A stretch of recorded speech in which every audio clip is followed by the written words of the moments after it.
Hello and welcome to our newscast, coming to you live from Seoul. I'm Laah Hyun-kyung. Let's take a look at the stories we are following at this hour. North Korea's internet access has been restored after a widespread outage. This while the UN Security Council decides to put the North Korea human rights issue on its agenda.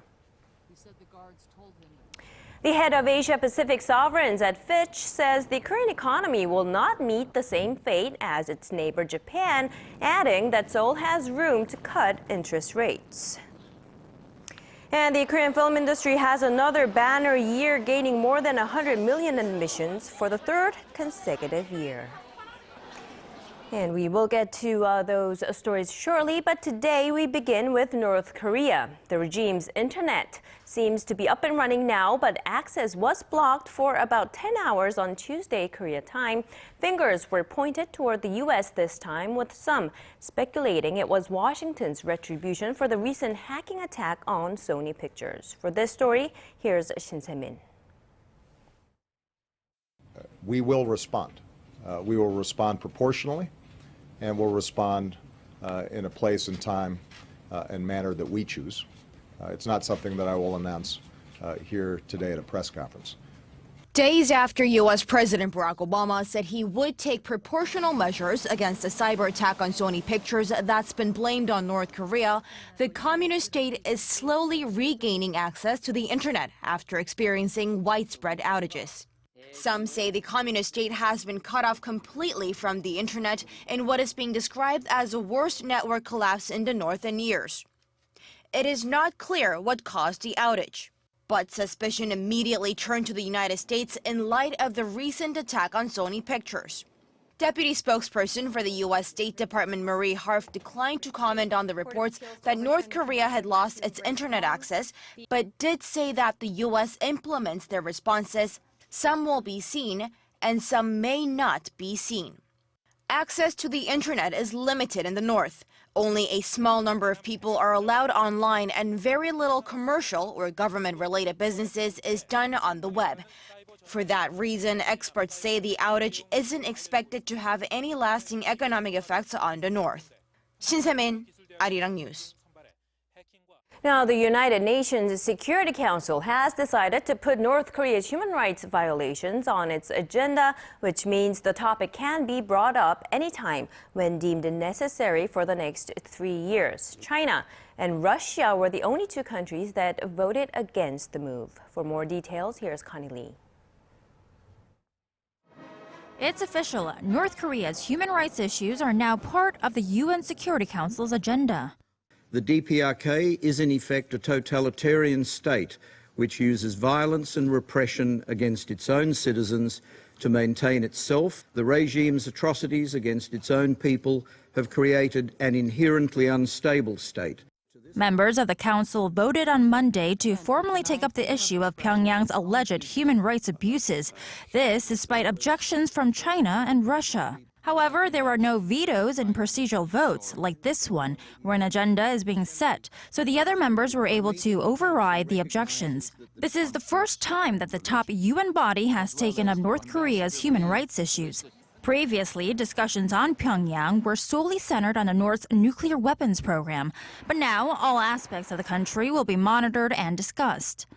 The latest ruling could also serve as a prelude to punitive measures against Pyongyang in the future, as it comes a matter of days after the UN General Assembly voted in favor of referring North Korea to the International Criminal Court for alleged crimes against humanity. North Korea, which has refused to cooperate at every step, quickly denounced the decision. Monday's report follows a stinging UN report released in February that said North Koreans face unspeakable atrocities. These include forced labor in the country's prison camps, deliberate starvation, executions, and torture. This latest move ramps up international pressure on Pyongyang to finally treat its own people better. Connie Lee, ARIRANG News. And to closely monitor North Korea's human rights situation, the UN plans to open an office in South Korea. The when and where have not been announced yet, but South Korean daily 세계일보 reports that the office will be set up in Seoul next March. Citing multiple sources from the government and the Seoul City Hall, the report says South Korea's foreign ministry and the city are in the final stages of their negotiations. The field office in Seoul would work to expand the database of evidence to hold the regime responsible for crimes against humanity. Now, there are also concerns, though, that this will hurt Seoul's relations with Beijing and Moscow, as the two countries have previously voiced their opposition to that decision.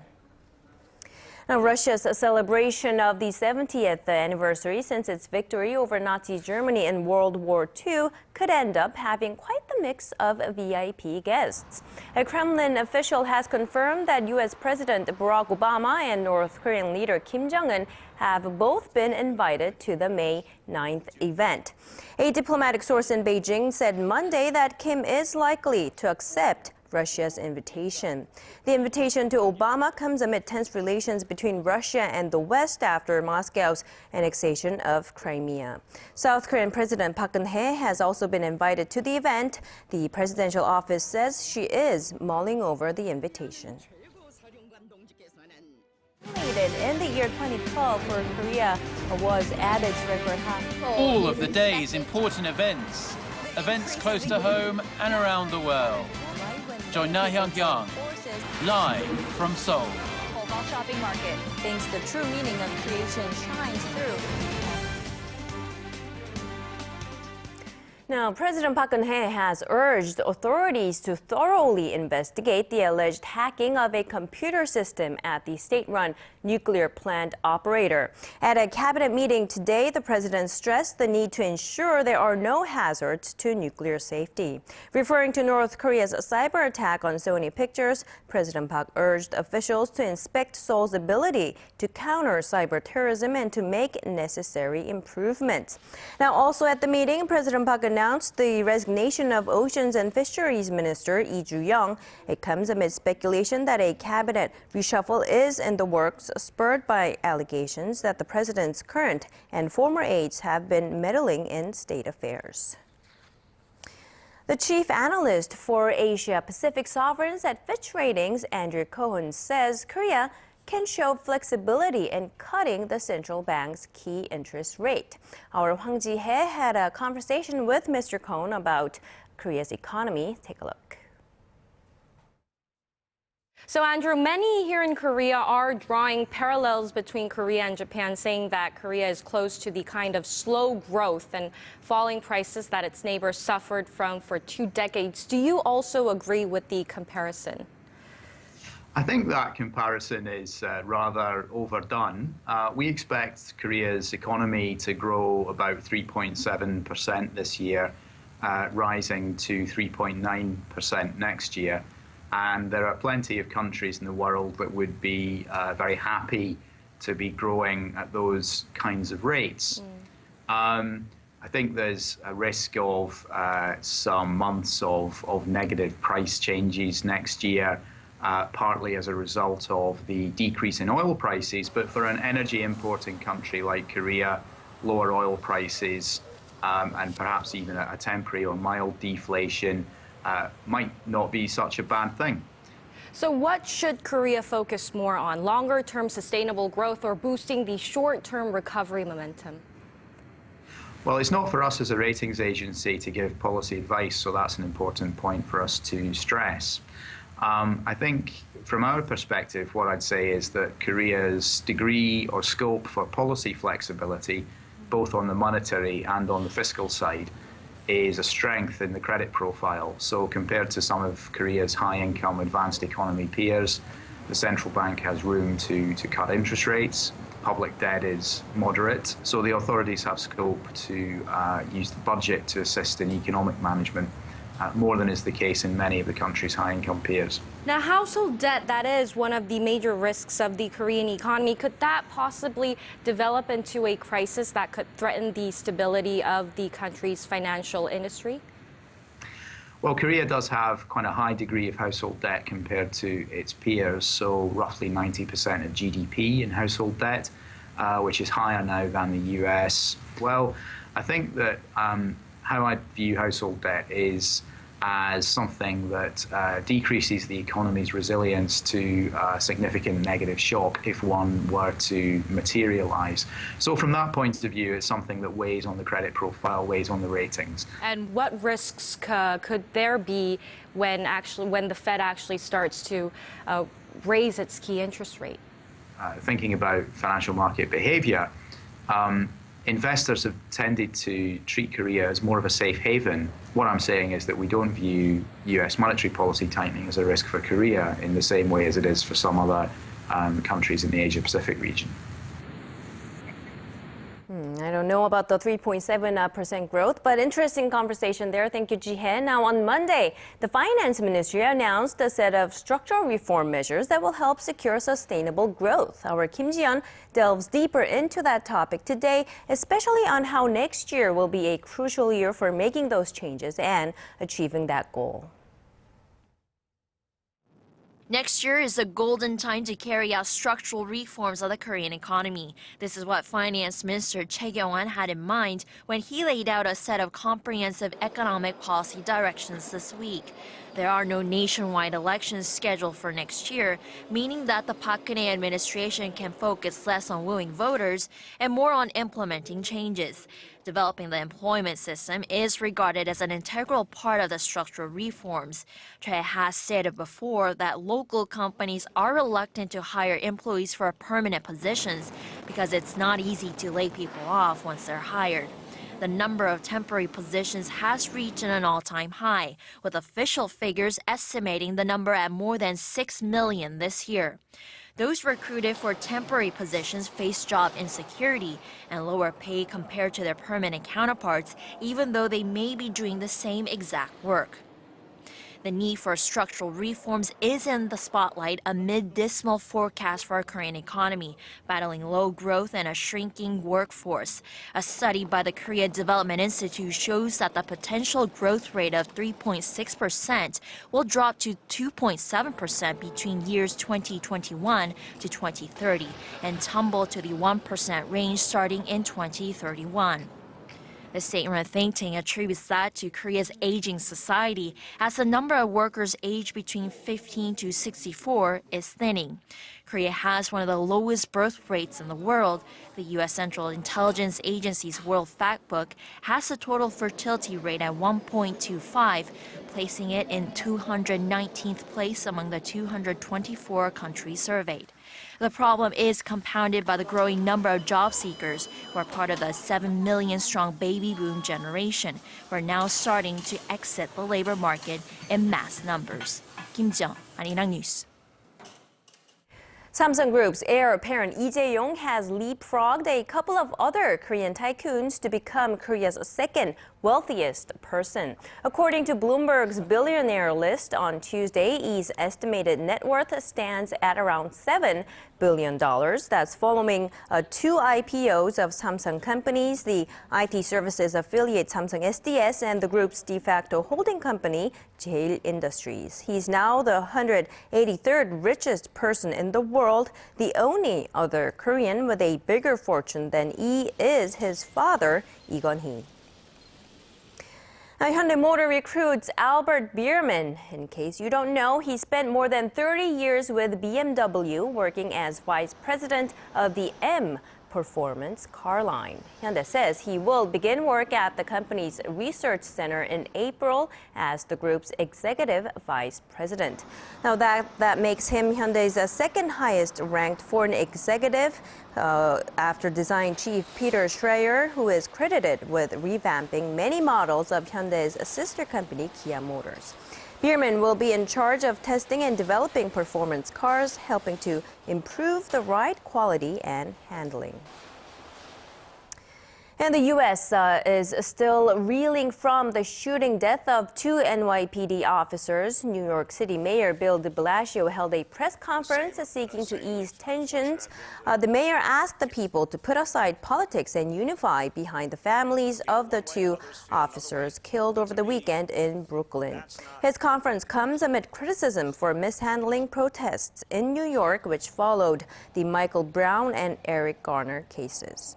As for the case that that happened over the weekend. An investigation into the motive of the suspect, Ismail Brinsley, is ongoing. Police Commissioner William Bratton says Brinsley acted alone and that he was full of anti-government and anti-police sentiment.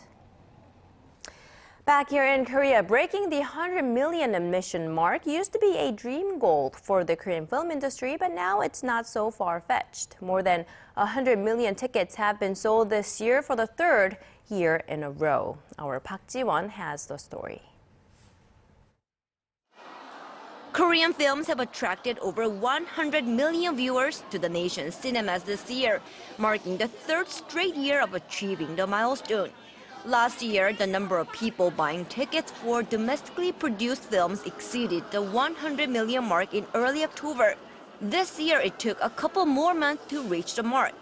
Korean films got off to a relatively slow start this year, especially compared to Hollywood blockbuster releases, such as the latest Transformers movie and the 7th installment of the X-Men movies. However, the tide started to turn as we got further into 2014 with the opening of the period action film The Admiral Roaring Currents. The film recorded more than 17 million ticket sales over the summer, a record for a Korean film in Korea. Another Korean action film, The Pirates, was also an overwhelming success, drawing in more than 8 million viewers.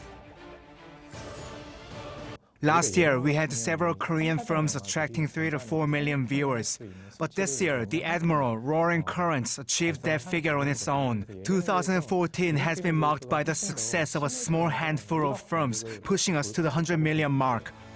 The popularity of Korean films is continuing into December as well, with the heart-wrenching drama set during the Korean War, Ode to My Family, and the documentary film My Love, Don't Cross That River. Park Ji-won, ARIRANG News. But the competition within the industry is growing fierce. Now that said, Korea's regulatory authority has slapped millions of dollars in fines on 2 of the nation's biggest movie chains for unfair practices. For more on this report, here's Connie Kim. Korea's 2 biggest movie chains, CGV and Lotte Cinema, have been fined a combined $5 million for engaging in unfair practices. These practices include giving affiliate distributors more screens to show their movies and allowing them to screen the films for longer periods of time. The Fair Trade Commission said the moves gave CJCGV and Lotte Cinema an unfair advantage at the box office. The FTC pointed to 2 hits in particular: CJ E&M's Masquerade, a 2012 film that attracted more than 10 million viewers, and Lotte Entertainment's The Taste of Money, which was released that same year on triple the number of screens than competing films. The watchdog said the 2 movie chains also gave out free movie discount coupons without the consent of distributors. It's meaningful because the Commission is taking strong legal action for the first time against the unfair practices of large, vertical integrated cinema chains. The case has put the oligopoly of the Korean film industry back in the spotlight. The top 3 multiplexes in Korea make up more than 90% of screen shares in the country. And about 30% of all films produced each year aren't even released in theaters. Experts say a new platform for independent, low-budget films is needed for diversification. I think it is a great idea for major companies to build theaters only for smaller films, but not if it's merely a temporary measure to avoid the separation between distribution and screening. And market watchers say if these theaters reserved for small firms are given enough support, a positive synergy effect in the industry can be created. Connie Kim, ARIRANG News.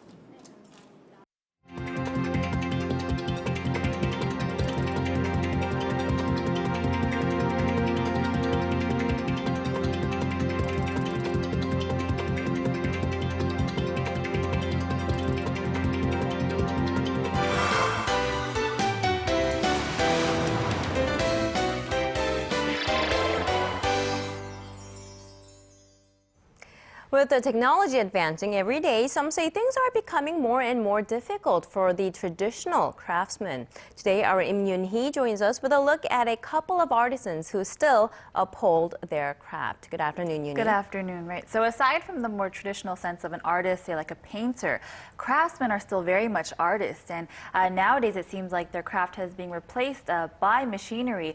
But there's a museum in Cheongju region that is dedicated to these craftsmen and their art. Here's a look at a couple of these artists.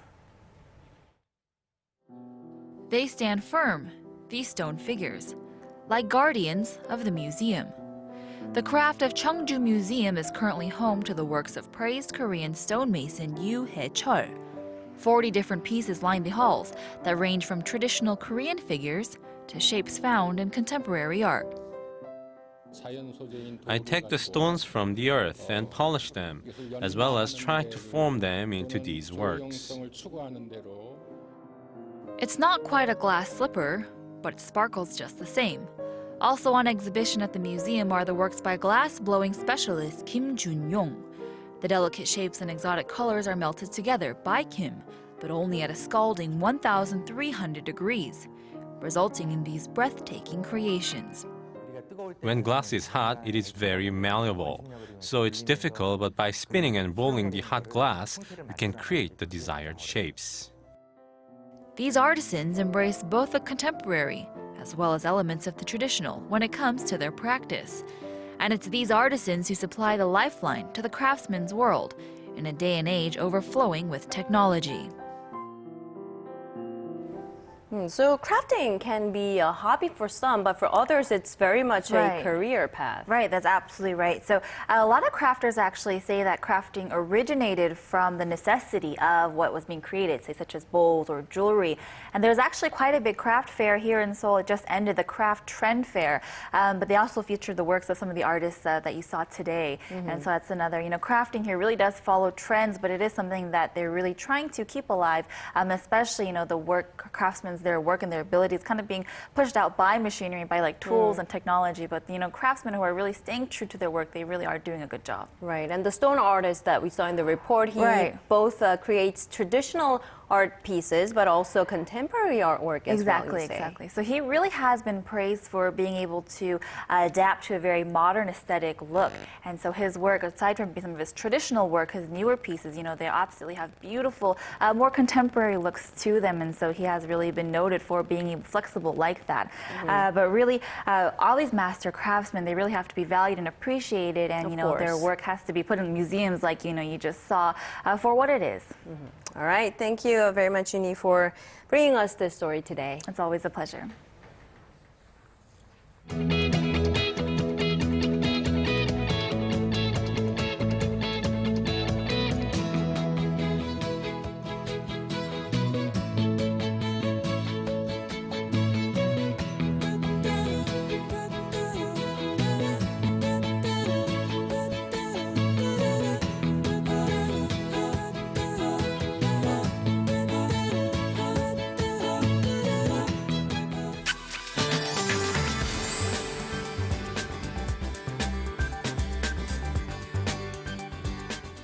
Good afternoon, I'm Michelle Park here with the latest weather forecast. The morning was cold, but a lot warmer compared to yesterday. And looking at our highs, we can expect fairly mild weather today with a 5-degree warm up from yesterday.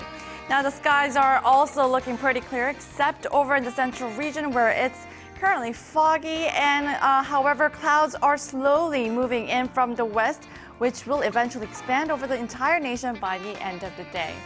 Now looking further into our forecast, we'll have clear skies all week, especially on Christmas Day, except in Gyeonggi-do, Gangwon-do, and Chungcheongbuk-do provinces where it will rain or snow.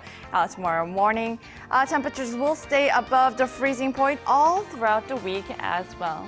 Now going over to our temperature readings for today, so it will be at 5 this afternoon, while Gwangju and Busan will pick up a little higher at 7 and 9 degrees. And moving over to other regions, Jeju-Gwalan peaks to 12, Dokdo hits down to 8 degrees, while Mount Gyeongang drops down to -3. Well, that's all for now. Michelle Park, and have a wonderful day. Well, that does it for this edition of our newscast. For me and the rest of the team in Seoul, thanks for staying with us. We'll be back with more updates at 4 p.m. Korea time.